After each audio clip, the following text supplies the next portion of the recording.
ਜਿਹੜੇ ਕਹਿੰਦੇ ਇਹਦੇ ਗਲੇਮਾ ਖੁਰਕ ਜੀ ਆਉਂਦੀ ਰਹਿੰਦੀ ਹੈਗੀ ਤੇ ਉਹ ਆਪਣੇ ਲੈ ਸਕਦੇ ਆ ਕਿ ਔਲੇ ਦੋ ਤਿੰਨ ਚਮਚੇ ਔਲਿਆਂ ਦਾ ਰਸ, ਥੋੜਾ ਸ਼ਹਿਦ ਜਾਂ ਮਿਲਾ ਕੇ ਚੱਟ ਲਿਖਣੇ। ਨਹੀਂ ਤਾਂ ਆਪਣੇ ਤੁਲਸੀ ਦੇ ਪੱਤਿਆਂ ਦਾ ਰਸ ਇੱਕ ਚਮਚਾ ਅਦਰਕ ਦਾ ਰਸ, ਇੱਕ ਚਮਚਾ ਸ਼ਹਿਦ ਦਾ ਰਸ, ਇਹ ਮਿਲਾ ਕੇ ਚੱਟ ਸਕਦੇ ਹੈਗੇ। ਫਿਰ ਨਹੀਂ ਤਾਂ ਮੂਲੀ ਦੇ ਪਰੌਂਠੇ ਬਣਾ ਕੇ ਖਾ ਲਓ, ਉਹ ਵੀ ਠੀਕ ਰਹਿੰਦੇ ਹੈਗੇ ਇਹਦੇ ਵਿੱਚ। ਬਾਕੀ ਜਾਂ ਫਿਰ ਗਰਮ ਪਾਣੀ ਵਿੱਚ ਸਿਰਕਾ ਪਾ ਕੇ ਥੋੜਾ ਜਿਹਾ ਉਹਦੇ ਤੁਸੀਂ ਗਰਾਰੇ ਕਰ ਸਕਦੇ ਹੈਗੇ। ਇਹ ਤੁਸੀਂ ਕਰਕੇ ਦੇਖ ਲਓ ਜੀ। ਜਾਂ ਫਿਰ ਮਲੱਠੀ ਤੇ ਔਲਾ ਮੂੰਹਾਂ ਪਾ ਕੇ, ਔਲੇ ਦਾ ਪਾਊਡਰ, ਮਲੱਠੀ ਦਾ ਪਾਊਡਰ, ਇਹ ਉਹਨੇ ਚਾਹੇ ਗੋਲੀ ਜੀ ਵੱਟ ਕੇ ਉਹ ਗੋਲੀ ਚੂਸੀ ਜਾਓ, ਇਹਦੇ ਨਾਲ ਵੀ ਗੱਲ ਸਾਫ਼ ਹੋ ਜਾਂਦਾ।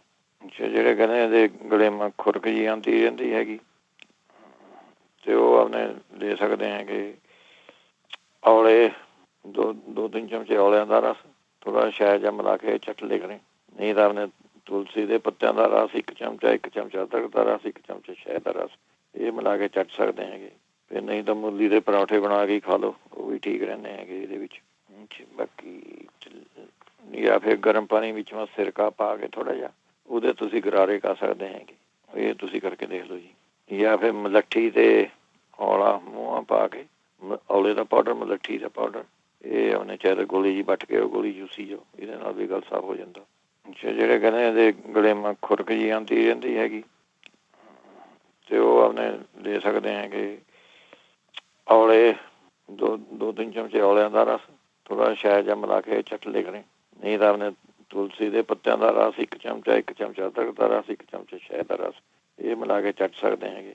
ਫਿਰ ਨਹੀਂ ਤਾਂ ਮੂਲੀ ਦੇ ਪਰੌਂਠੇ ਬਣਾ ਕੇ ਖਾ ਲਓ, ਉਹ ਵੀ ਠੀਕ ਰਹਿੰਦੇ ਹੈਗੇ ਇਹਦੇ ਵਿੱਚ। ਬਾਕੀ ਜਾਂ ਫਿਰ ਗਰਮ ਪਾਣੀ ਵਿੱਚ ਸਿਰਕਾ ਪਾ ਕੇ ਥੋੜਾ ਜਿਹਾ ਉਹਦੇ ਤੁਸੀਂ ਗਰਾਰੇ ਕਰ ਸਕਦੇ ਹੈਗੇ।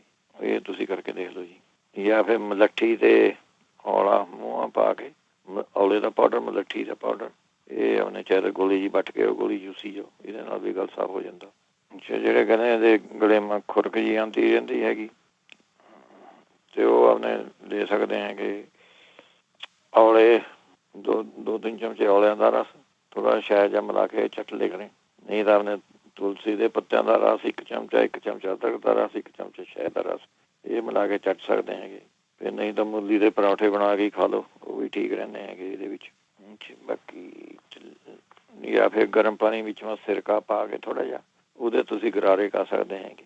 ਇਹ ਤੁਸੀਂ ਕਰਕੇ ਦੇਖ ਲਓ ਜੀ। ਜਾਂ ਫਿਰ ਮਲੱਠੀ ਤੇ ਔਲਾ ਮੂੰਹਾਂ ਪਾ ਕੇ, ਔਲੇ ਦਾ ਪਾਊਡਰ, ਮਲੱਠੀ ਦਾ ਪਾਊਡਰ, ਇਹ ਉਹਨੇ ਚਾਹੇ ਗੋਲੀ ਜੀ ਵੱਟ ਕੇ ਉਹ ਗੋਲੀ ਚੂਸੀ ਜਾਓ, ਇਹਦੇ ਨਾਲ ਵੀ ਗੱਲ ਸਾਫ਼ ਹੋ ਜਾਂਦਾ। ਜਿਹੜੇ ਕਹਿੰਦੇ ਇਹਦੇ ਗਲੇਮਾ ਖੁਰਕ ਜੀ ਆਉਂਦੀ ਰਹਿੰਦੀ ਹੈਗੀ ਤੇ ਉਹ ਆਪਣੇ ਲੈ ਸਕਦੇ ਆ ਕਿ ਔਲੇ ਦੋ ਤਿੰਨ ਚਮਚੇ ਔਲਿਆਂ ਦਾ ਰਸ, ਥੋੜਾ ਸ਼ਹਿਦ ਜਾਂ ਮਿਲਾ ਕੇ ਚੱਟ ਲਿਖਣੇ। ਨਹੀਂ ਤਾਂ ਆਪਣੇ ਤੁਲਸੀ ਦੇ ਪੱਤਿਆਂ ਦਾ ਰਸ ਇੱਕ ਚਮਚਾ ਅਦਰਕ ਦਾ ਰਸ, ਇੱਕ ਚਮਚਾ ਸ਼ਹਿਦ ਦਾ ਰਸ, ਇਹ ਮਿਲਾ ਕੇ ਚੱਟ ਸਕਦੇ ਹੈਗੇ। ਫਿਰ ਨਹੀਂ ਤਾਂ ਮੂਲੀ ਦੇ ਪਰੌਂਠੇ ਬਣਾ ਕੇ ਖਾ ਲਓ, ਉਹ ਵੀ ਠੀਕ ਰਹਿੰਦੇ ਹੈਗੇ ਇਹਦੇ ਵਿੱਚ। ਬਾਕੀ ਜਾਂ ਫਿਰ ਗਰਮ ਪਾਣੀ ਵਿੱਚ ਸਿਰਕਾ ਪਾ ਕੇ ਥੋੜਾ ਜਿਹਾ ਉਹਦੇ ਤੁਸੀਂ ਗਰਾਰੇ ਕਰ ਸਕਦੇ ਹੈਗੇ। ਇਹ ਤੁਸੀਂ ਕਰਕੇ ਦੇਖ ਲਓ ਜੀ। ਜਾਂ ਫਿਰ ਮਲੱਠੀ ਤੇ ਔਲਾ ਮੂੰਹਾਂ ਪਾ ਕੇ, ਔਲੇ ਦਾ ਪਾਊਡਰ, ਮਲੱਠੀ ਦਾ ਪਾਊਡਰ, ਇਹ ਉਹਨੇ ਚਾਹੇ ਗੋਲੀ ਜੀ ਵੱਟ ਕੇ ਉਹ ਗੋਲੀ ਚੂਸੀ ਜਾਓ, ਇਹਦੇ ਨਾਲ ਵੀ ਗੱਲ ਸਾਫ਼ ਹੋ ਜਾਂਦਾ।